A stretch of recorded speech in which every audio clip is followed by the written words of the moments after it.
What is up, everybody? Welcome back to the Bigfoot Report. I am your host, Wayne, joined as always by my partner in crime, the lovely and talented Miss Tiffany. What's up, ma'am? Not a lot, not a lot. I'm excited for the show. This is going to be a cool show. I agree. We've had her booked for a little while now. She is fresh off of the Florida conference where she was a member of the round table. And yeah, just hanging out with her for a few minutes before we came on. I can tell this is going to be a fun one. You set this one up and I appreciate it.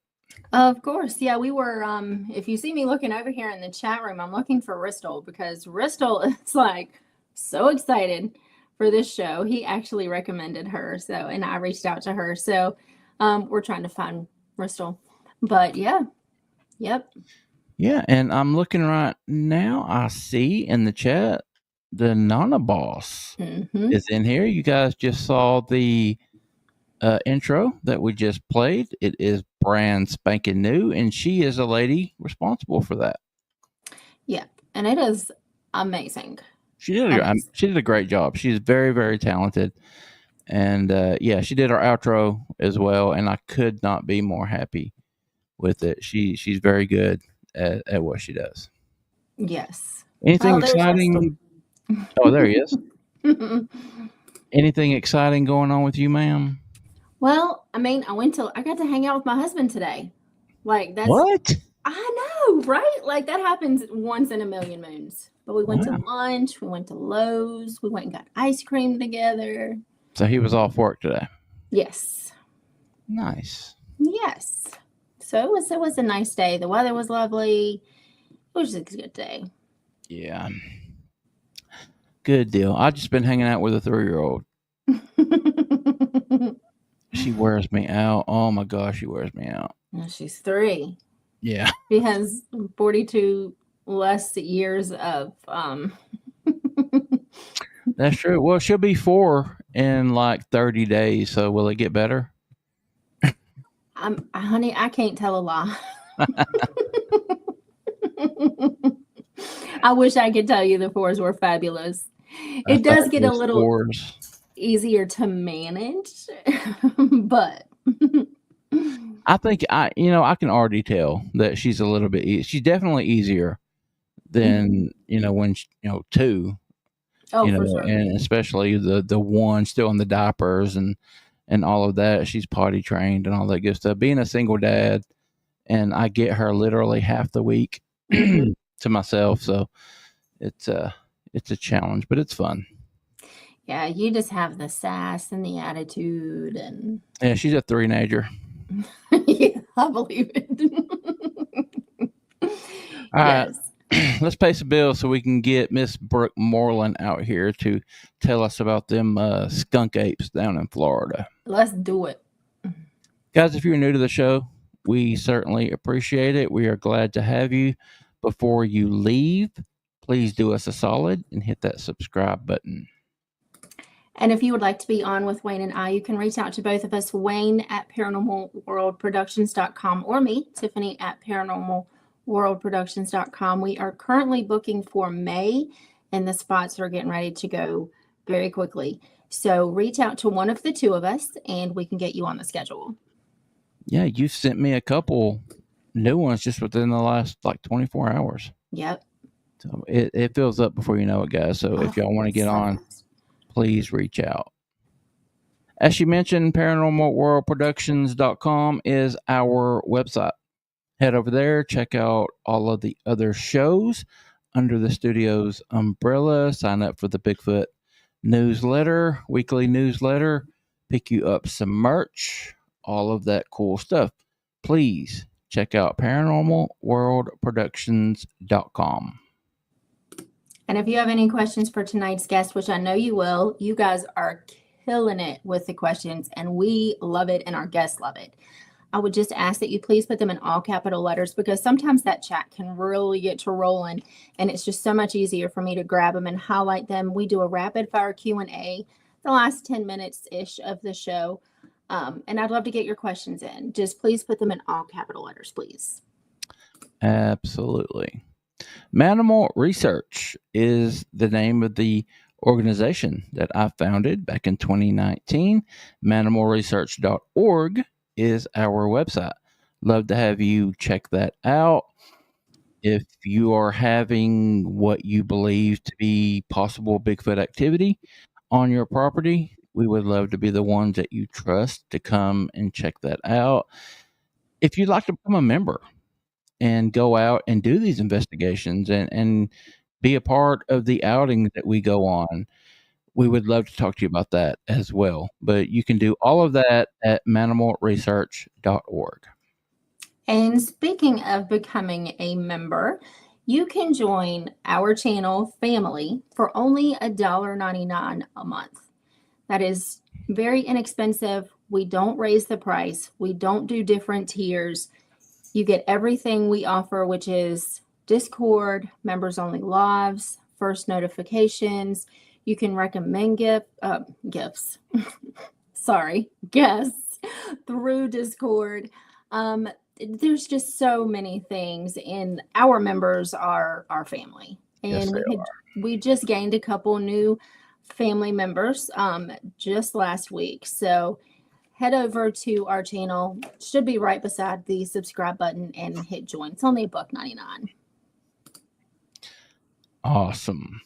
Y'all see me fighting over here? I don't know what the hell is going on with Yogi. He usually just hangs out in the corner and leaves me the hell alone, but he's not doing that tonight. I don't know what is going on with him, but that's who I'm petting. I'm not doing anything weird, guys. Well, I wasn't thinking that you were. I thought maybe you were fighting your phone clip or something.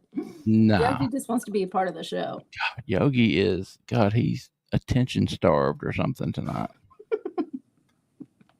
All right, guys. Lastly, if you notice at the bottom, the Cash App and the Venmo are open as they always are. You guys have always been amazing with helping us out through the super stickers. Mr. Alex says best $1.99 ever, and I agree with him. But anyway, dealing with the Cash App and Venmo, you guys have always helped us out with the super stickers, and that's awesome. We appreciate it. The only thing is YouTube likes their fees, and we understand that. You're in business to make money. That's fine. They take their fees, but it's usually like 30, 40%, something like that. And we have to wait like a month before we get those. So the Venmo and the Cash App, if you guys want to help us out with that, we get it right away. We don't get hit with near the fees. So it's just an option for those of you that would like to, those of you that appreciate what we do and want to help us continue to do it. That's an option. You know, you certainly don't have to. And if you'd rather do the super stickers, that's fine. We're pretty easy to get along with. But yeah, all of that being said, I think we're ready, ma'am. I am so ready to bring her out. You guys are familiar with Brooke Moreland, and she is more than just a pretty face. And anybody who says that women cannot do Bigfooting, this is the show for you, because that is exactly what she does. She is a Bigfoot researcher. She has her very own podcast, Dark Florida. I mean, she is just the place to be. And I am glad that she has chosen to be with us tonight because she's super busy, y'all. So we were very lucky to snag her. Yeah, awesome. I'm super excited to get her out. And we're just going to shut up and do that right now. Let's go. Brooke, what's up, ma'am? How are you doing tonight? Good. How are you guys? Thanks for having me on. Thanks for being here. Absolutely. All right. What part of Florida are you in, Brooke? I'm in the St. Pete area. Okay. So no woods around here. I have to drive to them. Okay. All right. Yeah, Brooke, just start us off with, go back to the beginning. What got you started in this crazy world of Bigfoot, cryptid? What happened? Just start from the beginning. Well, basically, my nanny, aka my grandmother, she had a Bigfoot sighting here in Florida back in the 1970s. And so growing up, she shared that story with me, and I never had a reason not to believe her or anything like that. And she never really dove into the phenomena. It was just something that happened to her and really scared her.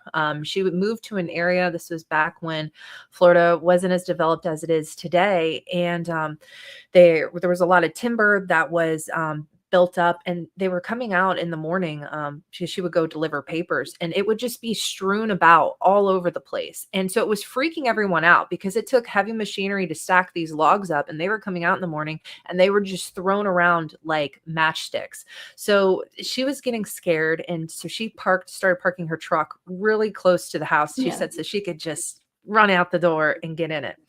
And one morning, again, she was delivering papers, so they have to be up extremely early.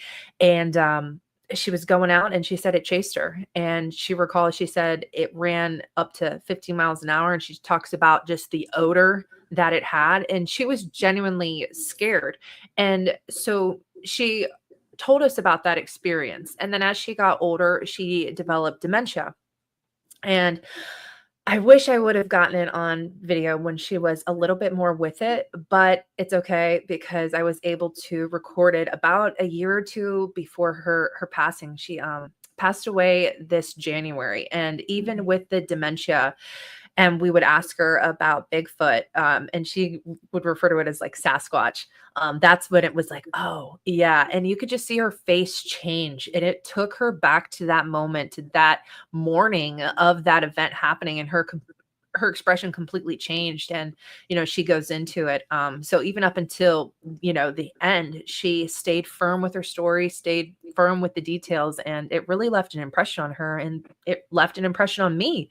And I just wanted to know more about it, and listening to the podcast and things like that. And I'm the type of person, when I get interested in something, I go all the way. So I decided naturally I was going to go to my first Bigfoot conference. So I attended it about, I think, 2 or 3 years ago now. And from there, I made some amazing connections and made some friends, and found other people who are just as crazy as me, and decided we were going to go hunt this thing together, because it's like I wanted to find answers. I wanted to know. I wanted to find out and see it for myself. So that's kind of what got me started on this path.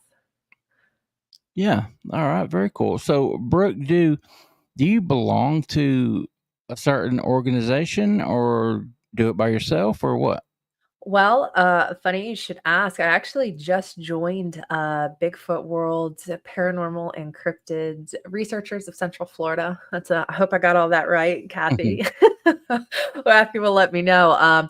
She just asked about this past week, so because we'd been going out a whole lot, and we just really vibed. Myself and her group, we all just really got along. So it was just like a natural thing to say, hey, like, you want to be a part? And I was like, absolutely, because we're already out all the time together anyway. So that's a new development. Up until that point, it was really just my friend Marion and I just getting out in the woods and kind of, doing it on our own and collaborating with other researchers as the opportunities presented themselves. But yeah.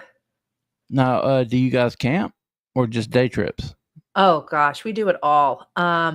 So we do day trips, and we also, depending on where we're going, you can't really do it in Ocala, but in some of the other areas in Central Florida, they're a bit more flat. So we take our e-bikes and we get out there really far, and then we get off and hike, and it's really helpful, especially during the summer.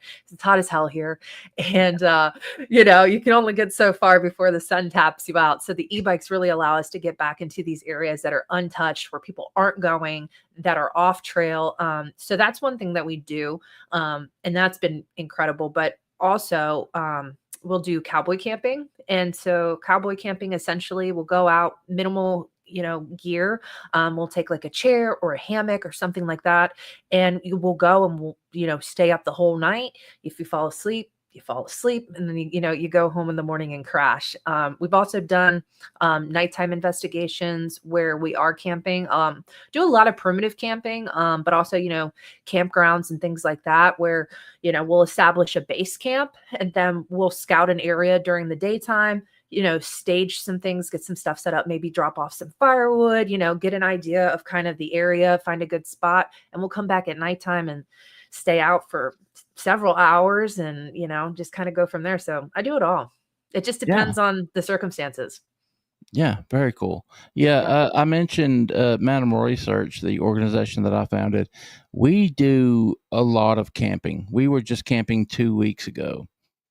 And what I have found, Brooke, and I want to get your opinion on this, what I have found myself is if you want to have an encounter with a Bigfoot, first off, you're never going to sneak up on one. I mean, you're No. foolish if you think you're going to sneak up on a Bigfoot.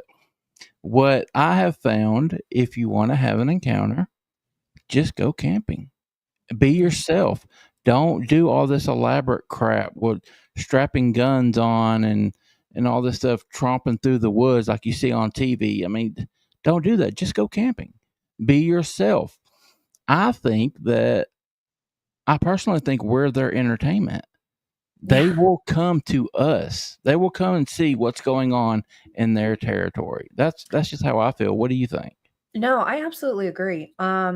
I think that camping, immersing yourself in the environment is really important. And I will say that, I will touch on that, but I will say, for listeners who aren't able to make it out in the woods, don't let that discourage you, because you have just as Absolutely. much of a chance of seeing one driving down the road. So I just want to say that if you're not able-bodied to be able to go out like we are, don't be discouraged, because so many times we've heard those reports of it walked behind me or it walked in front of me. So don't be discouraged. But for us crazies who do go out camping and hunting, or not hunting, but hunting in the sense of, hunting for Bigfoot.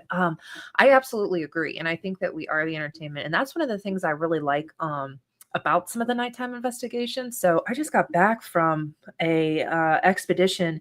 My first one I went on with the BFRO. Really cool experience for anybody who has the opportunity to go to one. I would definitely Yes. recommend it. Yes. It's just top tier, and especially the group we went with, Lori Wade, Jeff Prowse, they're the ones who put it on. She does a lot of things in Tennessee and things like that. She's a fantastic I organizer. love Lori Wade. She's a very good friend of mine. The best. And then just her kind of crowd that she's curated are just some of the best researchers I've ever met, Yeah. And so we had gone out in this one location, and we scoped it out, and we put out this firewood, and we found this kind of like area in the pines that was like a natural bowl. So something could kind of sneak up and look at us and without feeling exposed. And we had some activity there. We're sitting there, and I had actually, I'm sure we can probably dive into it tonight. I'd had an encounter probably almost about 6 months beforehand at the same spot in the same similar area. And so we were back because we were up there in November scouting locations that we were going to go out and for the February trip when everybody had arrived. And I'd had this encounter, and we're back in the same sort of location, and we're sitting there, and I'm looking, and we're kind of like north, south, east, west. We're all kind of sitting in different directions, kind of. So we're covering all the vantage points there. And we just had like a little fire going. And I don't even think the fire was going at that point, to be honest with you. We're just kind of sitting there, kind of getting acclimated. And where it was, there were no trails. It actually butted up to this like river. And all of a sudden I see this like red light, and I'm watching it, and I'm like, not again. Right. I'm like, oh my gosh. Because the first time that I had this like encounter in November, I was the only one who saw it. And I'm like, man, because it's like, even though you know what you saw, it's always good to have someone else who can validate your experience. Absolutely. Yeah. So I'm like, guys, look over there. And Marion was actually with me, another gentleman, Rick Rellis, who's a BFRO investigator, look over, and we observed it for about 10 seconds. So they were able to see it, and we were able to watch it. And I'm like, okay, I'm not crazy. Like, you guys see this too. And nobody was over there. That was really interesting. And, throughout that night, we just kind of were talking and laughing. And, there were some wood knocks and things like that when we were in that area. So I absolutely agree. I feel like, we're in their living room and we're like TV, and especially like, so you say you're at a campground. I think that they do keep an eye on campgrounds and things like that. But when you kind of go away from the camp, kind of how we did, and okay, we have our base camp established and now we're going and we're not where we're supposed to be. I think that that's interesting as well, because I think, okay, the humans are at the campground, cool. But when you start kind of showing up and hanging out in places that I don't think they see a lot of traffic, I think that's even, really draws them out too. Yeah. Now, you said you were on a Lori Wade investigation, and again, I'll reiterate, she is top notch. She's the best of the best, in my opinion. I love her. She knows how I feel about her. But where was it at? Were you in Georgia or Tennessee? Florida. We were in She the came down to Panhandle. Florida and did one. She did. I Well, did not know that. so Jeff Prouse is the gentleman who put it on, Okay. and she was kind of like co-hosting it. It was really, Jeff's, but it was his first I one. I've met Jeff too. Yeah, Jeff's a cool guy. Yeah, he is. He is. And the two of them together are just picking their own show. Yeah, Lori invited me on a BFRO investigation. I guess it was a couple years ago. She knew we were friends to begin with, and she knows I'm a podcaster, and she wanted me to get a feel of what the BFRO was about. And Brooke, I came away completely shocked by not only the people that I met, but the belief system that they had.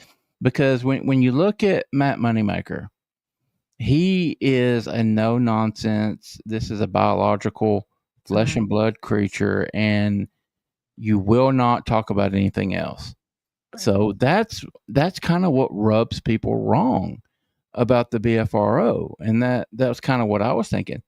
Right. But Brooke, when I went, I met more people there that were woo. I was gonna say than I was expecting. And there are people there that are just very, very open minded. So what I have told people, don't have this opinion about the BFRO, because just because one person feels that way does not mean everyone does. Is that what you kind of experienced? Yes, and even having an opinion about Bigfoot itself too. I think it's really important to stay open-minded, because I don't know if Marsha Clark was on the expedition you went on. I just had her on my show. I'm going to be dropping that episode this week, and it was really cool because we got to talk about kind of where she lies, and she's very scientific, right? Really approaches it with that. She's the one that was a Marine. Yes. She's been on the show. She's an awesome lady. Yeah, totally. And so smart, right? And tries to approach things from the scientific method. But even she was like, I have had things happen to me I can't explain. I know that this happened. And so I think that even happens with with Bigfoot, is like you have to keep an open mind, because like you said, I've heard all those things too, like, oh, the BFRO doesn't believe in the woo. And you're right. I went and I was shocked. I was like, wow, because not even just the woo, but even some of the paranormal side. One of the gentlemen, we were in this 1800s graveyard, and all of a sudden we're kind of doing Bigfoot stuff, but it kind of transitioned into like a little bit of a ghost adventure situation. I was like, well, this is cool. Like, I'm here for this too. So it was, yeah. So it was really dynamic, and it wasn't so I don't know what the word is, but it was really, really cool and really open-minded, just great people, and it wasn't like, I didn't ever feel once like I was being judged for anything I was saying or thought. So I thought that was really cool. Like, it was an area where you could have those open conversations and feel comfortable to just be yourself and not feel like, oh, well, I can't share this, what happened to me, because they're like, I was zapped, or I had mind speak, or those different things that you hear about. A lot of those people had experienced it themselves. And that's kind of what we do on this show. We want everybody to feel comfortable. We want everybody to feel like they can say what it is that they experienced, because we're not going to judge you. We weren't there. Yeah. Who were we to say that this did or did not happen? Yeah, absolutely. You're exactly right. Now, Brooke, you might have touched on this. If you guys noticed at the beginning, I had to step away for a minute to let Yogi out, so I missed a little bit of what you let off with. But I'm curious if you've ever had a sighting. So I will say this. I say yes and no. Just because I can't say 100%, so I will just lay the scene and we'll go from there. Yeah. So I think a lot of people kind of know Class A and Class B. So the Class A is you saw it and you cannot misidentify it as anything. Class B, you heard it, maybe found a footprint, hair, scat, things like that. Yeah. So I was on a scouting trip in November up in the Florida Panhandle. I went with Jeff and Marion and another woman. We were up and we were kind of scouting locations that the rest of the group were going to come out and check out. We were looking at some areas, trying to get a lay of the land and everything before the actual expedition in February. And my friend, we're sitting around the fire. It was literally our last night there. And it was like a freeze warning, which by the way is like super unusual for Florida. Now we're pretty close to the Alabama, Georgia line where, this is like panhandle, but still like a freeze warning in Florida is unheard of. And it was Yeah. like, I did not pack freeze warning clothes when I went on this camping trip. So essentially we're like, what the heck? So we're kind of all around the fire trying to, bundle up. It was going to be a cold night. It was going to be like 27 degrees and dropping. So we'd made some chili and we're just sitting around talking when all of a sudden my friend who had been kind of cooking and putting stuff up realized like, oh my gosh, I lost my phone. Because earlier, Jeff and I, we were on some trails, otherwise doing something. She had gone for a little solo hike on this trail that was near the campground. So we're like, oh crap. So like, we're like, all right, well, we got to go find it. Right. So we get up and we're going to go help her find it. And the trail she was on was a relatively short loop. It was pretty close to the thing. So we're like, okay, because she had put on her hunting orange because it was hunting season. She realized halfway down the trail, ooh, I'm out here in the woods. I don't have on my orange. Let me get it out and throw it on. She thinks that in the midst of that, it had fallen out. So I was like, okay, we'll go take this little loop. Creepy as shit, by the way, this little loop. It's like all of a sudden I'm like, oh, I don't like it out here. And it's like it's cold. So there's this lake and the mist is just rolling off. It's like real eerie, very dark. Actually a beautiful place if you ever want to go and do stargazing because there's just no light pollution. I mean, the closest Walmart's like 2 hours away. It's nothing is out there. We're in the middle of this national forest. So absolutely nothing going on. And so we're looking for it and we're chugging along. And the way that the trail looped around, I knew that it came up behind someone's campsite, which is like, ugh, because we don't want to be loud, shining flashlights all over and everything. Because this was, I think at this point, probably around, 9:30, 10 o'clock. And just trying to be respectful of all that. And I see these lights up ahead and I'm like, are we already back at the campsite? Like, what is that? Is that headlights? Like, what is that? And I see these two lights and then they're gone. They're about like 9-10 feet up in the tree line. And so I was like, what the heck is that? So I was like, Jeff, can you come back here? I was like, I just saw some lights because now I'm thinking, because he's like, no, we're not back there yet. And I'm thinking, ooh, are these hunters? Are these poachers? Like, is there other people out here? What's going on? And so he's looking and he's like, well, let's light it up because we didn't even have our flashlights like up. So the lights that I saw were about at the 12 o'clock position, right? And I start shining our lights and it's around the 9 o'clock position. My light hits these eyes and they were big. I mean, huge. And they hit them. And then this thing goes up, down, but like quick, like a quick bobbing motion and then gone.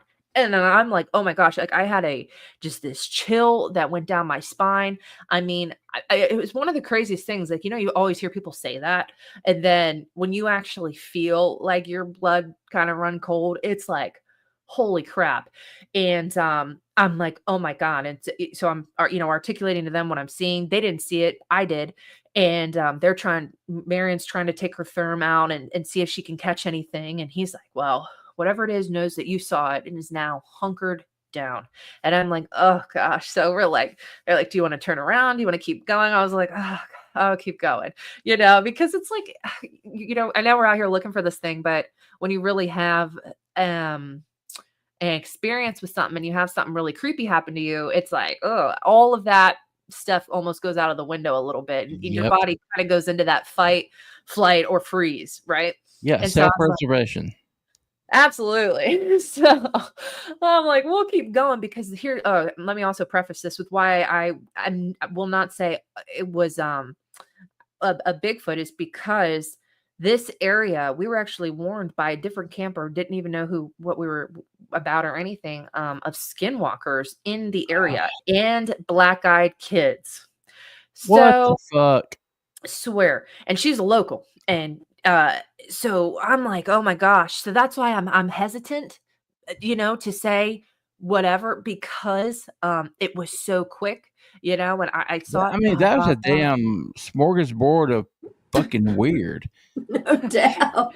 yeah, yeah. So, I mean, likely it probably was the Squatch, you know, but just with all the weird stuff happening in that area and without clearly getting to see, you know, the body or anything, but just locking with these eyes. That's why I'm kind of like I keep it open-ended.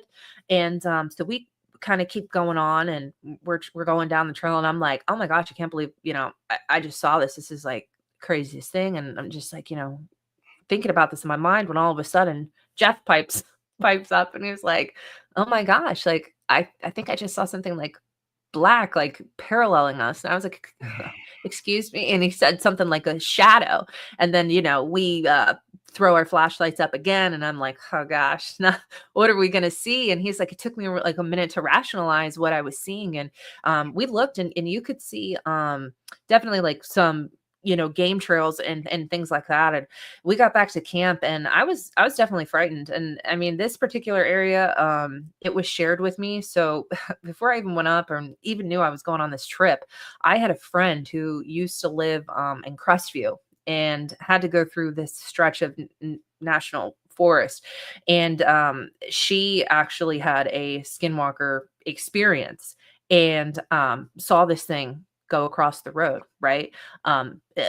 Crazy, crazy story. Well, no joke. What she described to me, Jeff shared with me, and I won't say the gentleman's name, but there was a gentleman who camped at that campground who wound up having to go to the psych ward after being at that campground because he had a skinwalker on. Ugh, I'm getting like chills talking about it, but he had a skinwalker God. on the side of his truck on the running board, kind of the same thing. He was, you know, seeing stuff at the campground and it was just some bad vibes. So I was like, you know, I was like, I don't know how I'm gonna sleep tonight because I'm you know, I'm like, it was a tough night Well, I'm for sure sure. the adrenaline was really pumping through you with all of this and then, or hearing all of this rather, and then seeing what you saw. Absolutely. It was. And then like I was saying about us going back in February, so we had gone back in February and we had that red light that was there when we went to that one location, and then another night that we were out because we kind of figured that whatever this is near the water. So where my sighting happened is like here on the map, where we were at it's like here. So we're kind of making this like triangular area that we're, you know, there's some activity happening here. We're going to focus on this area. And there was this river that cuts through. So we're like, okay, how about this next night? We're going to go on the other side of the river and see what happens. And what's really cool about the BFRO is when they go on investigation. So we all got walkies and they break up in about, depending on how many people are there, like say 4 to 5 max. No bigger than that, sometimes smaller. And they have a log. And I loved that. So if they do any kind of provocation, say a howl or a knock or whatever, or if they heard something, they're looking at the time and going, okay, 7:35, we heard a howl. And then we come back in the morning and we have a debrief and they can go, oh, nope, that was us. That was our group. Okay, cancel that out. And then we're able to really see the true I really activity. like that too, Brooke. I was impressed by that. Mm-hmm. Yeah. Yeah. Because then you get to narrow it down. Oh, so that wasn't your group. Okay. We had something legitimately happen. And so we had gone out and I was with Rick Rellis and some of those guys. I don't know if you're familiar with him, but Mhm. we was right by this little old 1800s graveyard, which is, like I said, it started to turn into this paranormal thing. But we got there, and we knew that the other groups were going to be coming shortly behind us. We were going to post up along this river at different points. And so he says, well, hey, before everybody gets here, he's like, I want to do a provocation. So we're like, okay. And he had this really cool thing for all the Bigfooters out there. It was a pop gun, which I guess is like an old toy. And he took that thing and he popped it, and it was so loud. And then all of a sudden, we get this like scream, this howl.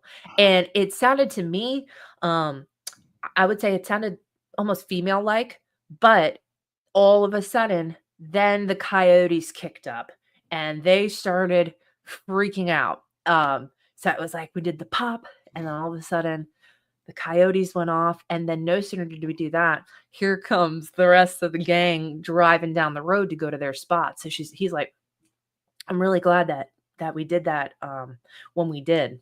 So the pop gun, it's a good one. I've never thought about that, but I know exactly what you're talking about. It's like a cork. Yeah. Right? And thinking you pop it and it shoots the cork out and it makes a loud ass like bang. Yeah, and it's attached to the string. So Yeah. Yep.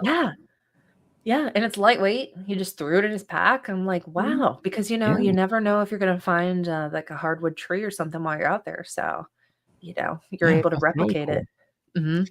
Now, Brooke, you were talking about the eye shine that you witnessed yourself. And forgive me for not remembering, but were you guys shining flashlights? Was there any kind of light that could have been a reflection or?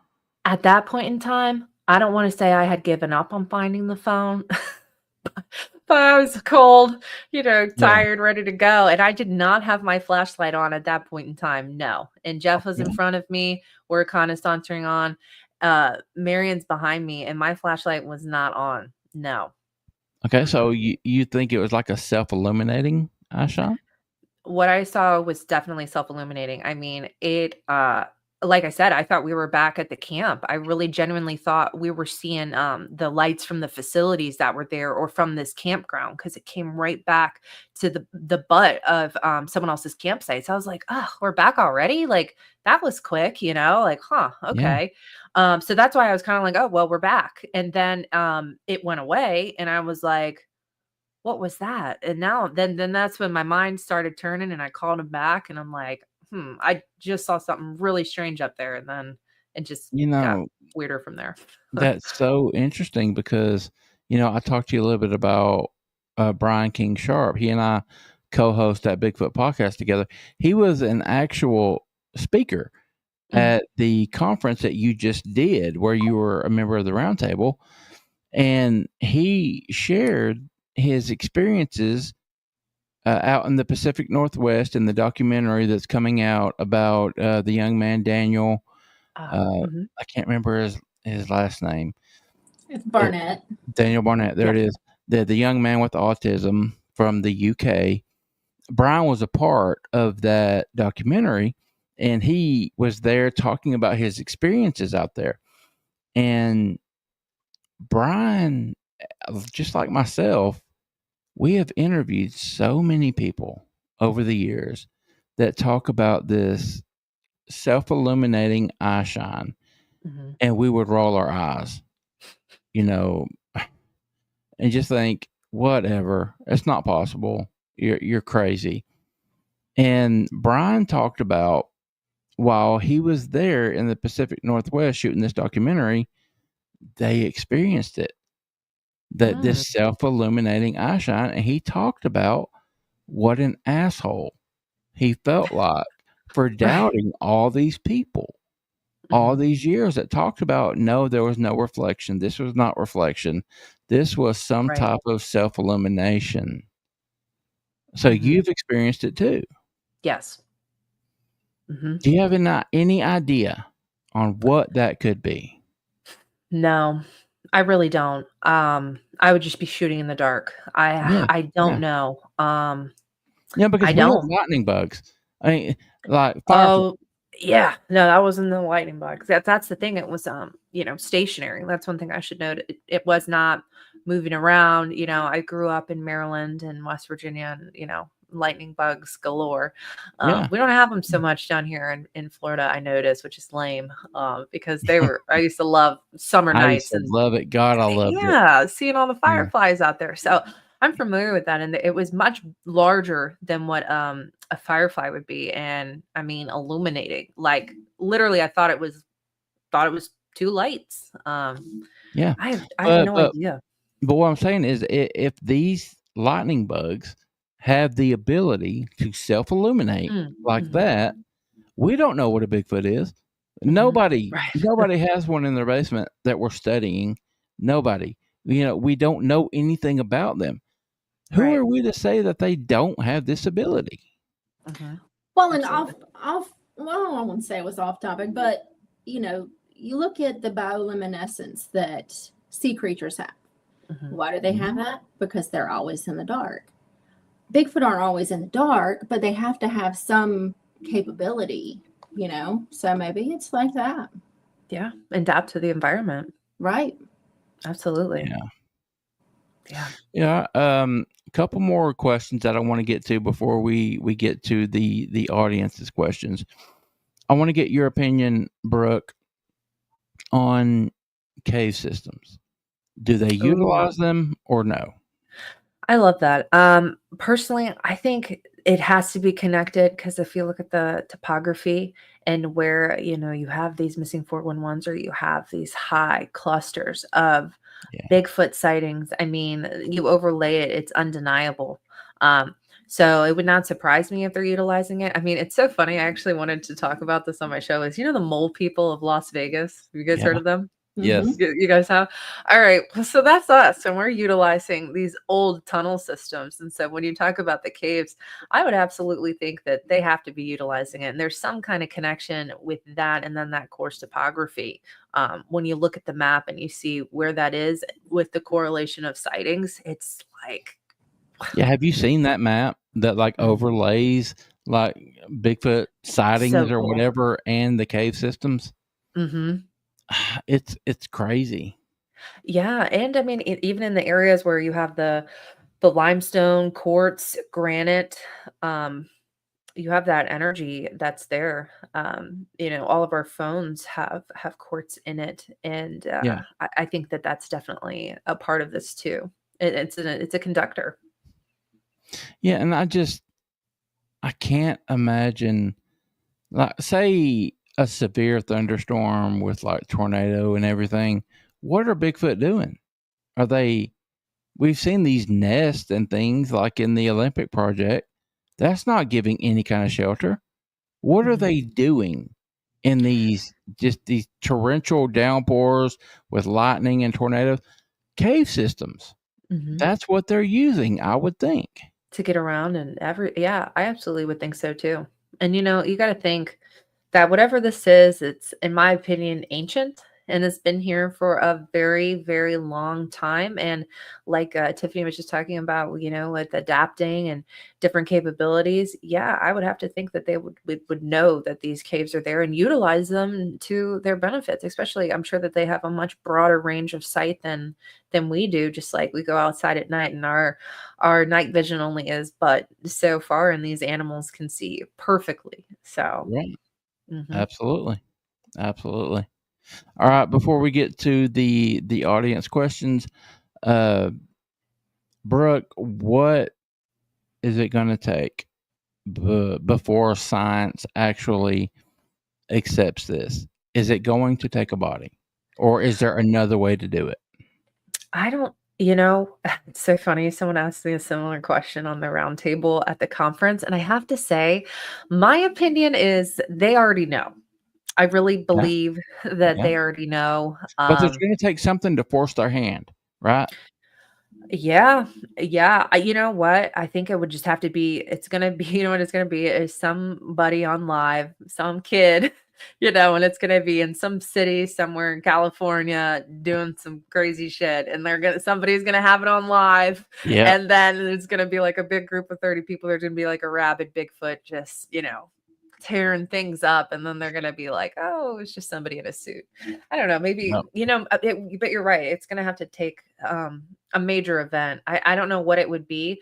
I definitely think that they know. I mean, like when we look at Roswell, and they supposedly have the bodies of that, and I know that that's aliens, but still, that they were recovered bodies from that. And then you hear all the stories from the 1800s of these giant skeletons that were found here in North America, that supposedly the Smithsonian came and took the bones, and they have never been seen or heard from again. So I don't know. I don't know if we'll see, if, my friend Marion, she says that if science does recognize it, that we'll be kicked out of the woods, because she said, like, it'll automatically be a protected species because we don't know how many of them exist. But maybe that could be good for, the habitats, especially, with our national parks and things like that. So I don't know. So do you think it's going to take a body? Because photo and video is not going to do it. If that was enough,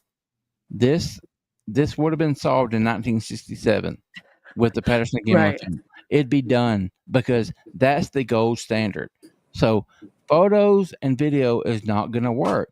Is it going to take someone bringing in a body, whether it be someone shoot one on expedition, or someone like me or you or anybody walking up on and just finding a dead one, lucking up on a dead one? I feel like they'll try to cover it up. I really do. I feel like Really? they'll cover it up and, And be that's something, Brooke, evasive. that we've talked about on that Bigfoot podcast, about coming up with a proper protocol to Yeah. avoid that. We It all, would have to be. Mhm. as much as we argue and fight as organizations in the Bigfoot community, we need to agree on a proper protocol if a body is found. I agree. Mhm. Yeah. We I need think it's to going get to take like a a body. co-op together and figure this out. You're right. Like a UN for Bigfoot where we Yeah, all there come you together. go. But it's never going to happen because people can't put their fucking egos aside. That is very true. It's really unfortunate. It is. But I It mean, is. I agree though. It's all going to be swept under the rug. This didn't really happen. If we don't You're- come together and work together, that gives them all the ammunition they need to make us look stupid. Absolutely. I think, I think that there is sort of that level of divisiveness there for a reason, because I mean, I know we talked about we weren't going to get into politics, but if we can keep people divided, they Yeah. won't work together. And so same thing, with Bigfoot. And that's why I say I really, really believe that we all need to stay open-minded. I have my own opinion of obviously what I think Bigfoot is, but I'm friends with people who think the exact opposite of me, and Yeah. that's okay. We can still Because be none friends. of us know. And yeah, but we have to keep open-minded. Like you said, Yeah. like it's so Yes. important to stay open-minded and go where the evidence takes you. Just like you said, Matt Moneymaker for a long time was very no woo. And then you have these BFRO investigators who are like, well, I've got some really weird stuff happen out here. So it's just, staying open-minded to the possibility of what it could be, even if it's not what you think, you can't, it's an echo chamber. You got to be around other people and hear other perspectives and stuff, and be willing to adjust your own if presented with, new evidence. And I said the same exact thing a couple shows ago. People have their own narrative in their head of what it is supposed to be in their mind. So anytime anybody opens up their box and puts And something different in, challenges that narrative. they're like, well, that's bullshit. That's not what I think. And it's this big thing, and it doesn't need to be. Right. Yeah. Absolutely. All right. Before we get to the audience questions, Brooke, this fucking hour has flown by. Really has. We're Yeah. gonna have to get you back on a Saturday if you're Yeah. available, because our Saturdays there are after hour shows. It's a lot more laid back, and we can go as long as we want Awesome. on those. Being a single dad, I'm limited to that hour on the Tuesday shows. But I know, because I'd love to hear about your podcast. And God, yeah, we're Yeah. gonna give you a chance to talk about that, but we're gonna have you back if you're open to it, ma'am. I would love to. Okay. awesome. Very cool. All right, we're going to go ahead and jump into these rapid fire Q&A questions. First one's coming from my good boy Troy. What type of e-bike do you use, and what is its range and speed capabilities? I personally, due to my car situation, I have a foldable, it's called electric. It's like electric, but without the E. So electric bike. I think I have the XP 3.0 and the range is 65 miles. And then my friend, if you have a hitch or you're able to like a truck or something, she's got the Avington Adventure 2.0, and that one's fantastic as well. And the e-bikes are awesome. They're an awesome tool to have because they're so fucking quiet. Yeah. You know, And you can get so far. That's a really, really cool thing to use.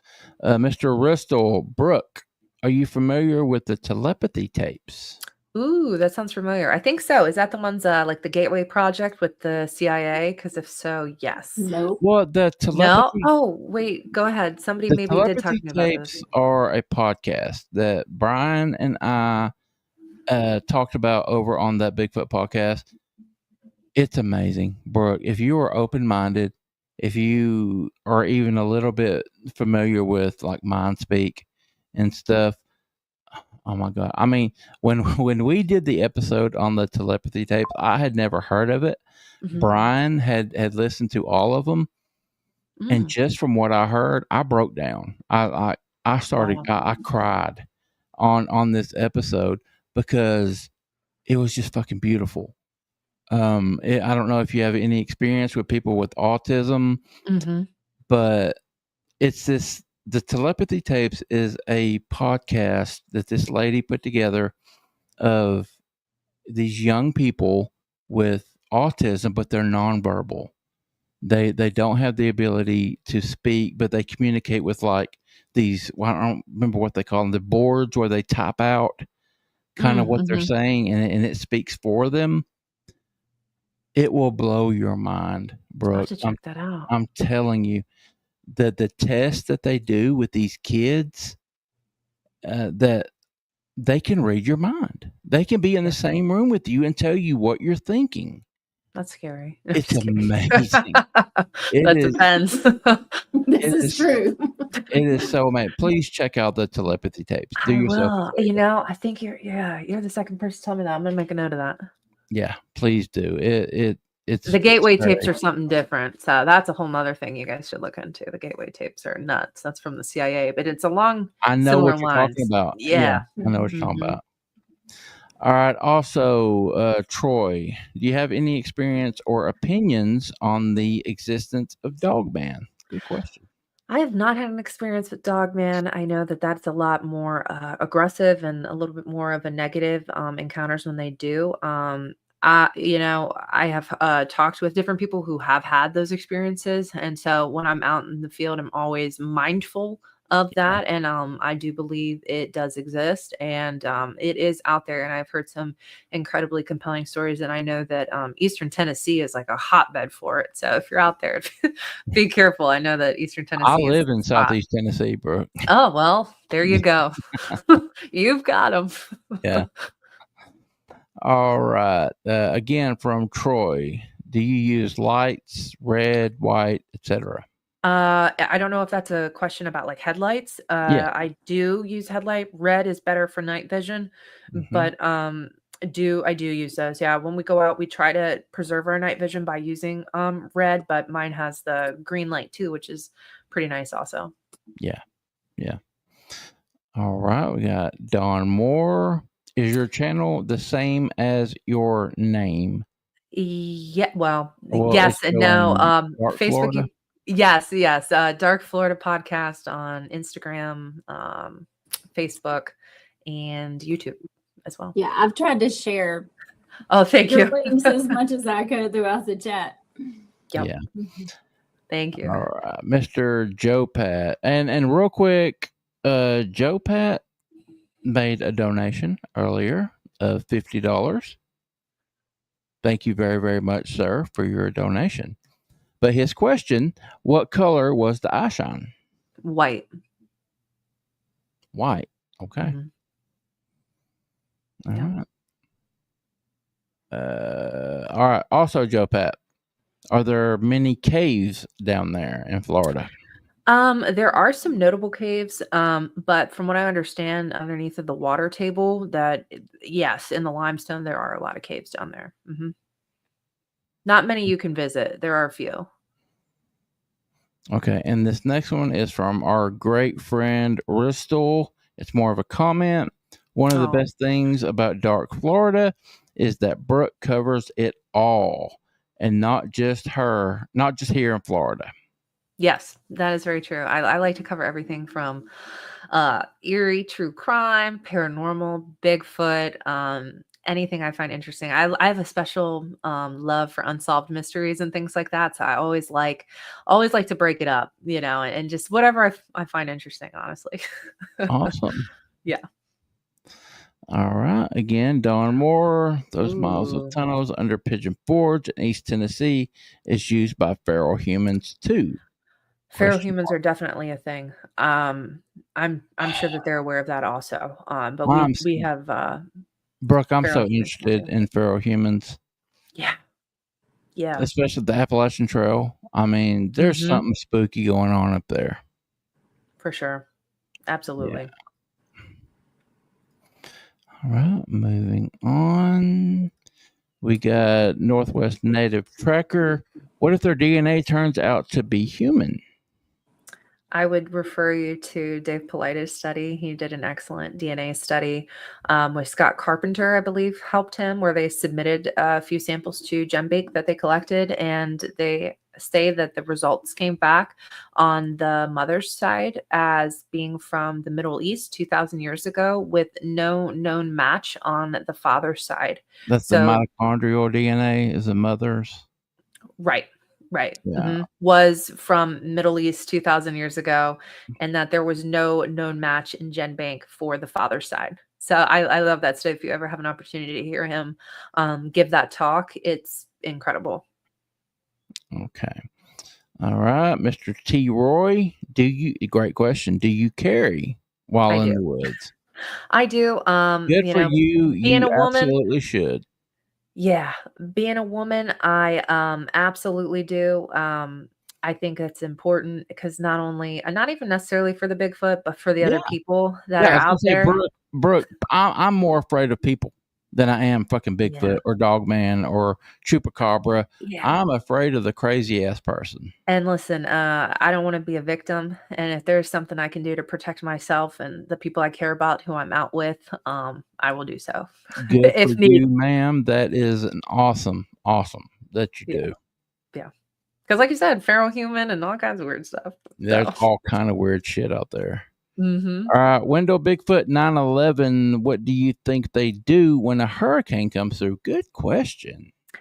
That is a really good question. I think that they could be, if you look at birds' migration patterns, and it's interesting when a hurricane comes through, how their migration patterns, they pretty much leave an area. And wildlife tend to know that major weather events are happening beforehand. So I think that they probably get out of Dodge. They could be utilizing the cave systems, like you said, but or they hunker down. But I think that it could be very in tune with the environment, just like the animals are, and they probably leave then evacuate, just like us. And then again, the cave systems. Exactly. Yeah. Go under. Yeah, I think they have more of an idea of what to do than we do. Absolutely. Well, they've been out there longer than we Yeah. would. They know how to survive that stuff. Yeah. All right, Brooke, ma'am, again, you are welcome to come back. If you will come back for a Saturday show, I'd love to. Tiffany or myself will set it up right after the show. All right. We would love to have you back. But moving on from this one, tell everybody about your podcast, anything you have coming up, anything you want to promote, ma'am. This is your time. Absolutely. So, Dark Florida podcast is available wherever you listen to your podcasts. Please feel free to listen. I got several episodes out you can catch up. Like I said, we talk about everything eerie, true crime, Bigfoot, cryptids, paranormal, unsolved mysteries, strange news, because there is plenty of that. So we cover it all, and I love to get into it. And you can find me on Instagram at Dark Florida Podcast, youtube.com/Dark Florida 411. And then I do have a Facebook page. It's a private group called Dark Florida, where you can connect with me there, or on my personal page, Brooke Moreland. So that's where you can find me. And yeah, it's been an awesome time being on here tonight. I really appreciate you guys for having me.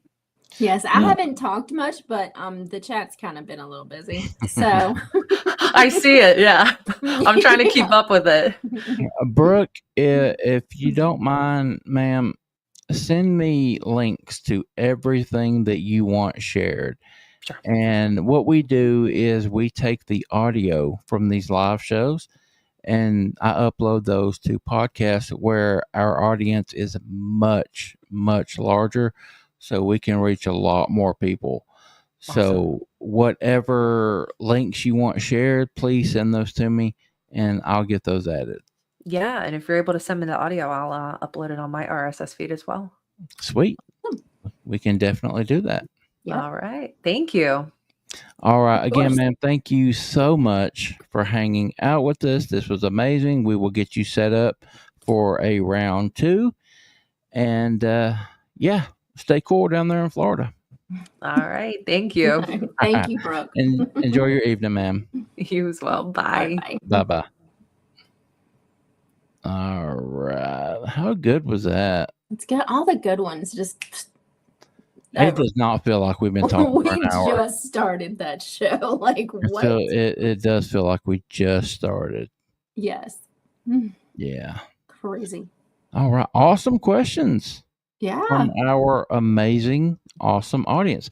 Real quick, before we get out of here, I do want to... Troy sent us another 50. Thank you so much. Y'all are... I can't even with our little family. They're so nice. You're the man, T-Roy. I love you, brah.